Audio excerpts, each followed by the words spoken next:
In this video, we are going to see how we can create your AI self or AI profile picture very easily on TikTok application. It's a pretty straightforward and simple process here, guys. All you have to do is just move to your profile first on the bottom right hand corner. And once you are in your profile, you will click on this little edit button that you see on the top.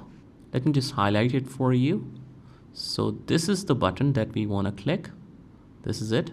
So we click on that and you will scroll down a little bit until you see the add AI self option. It's right here.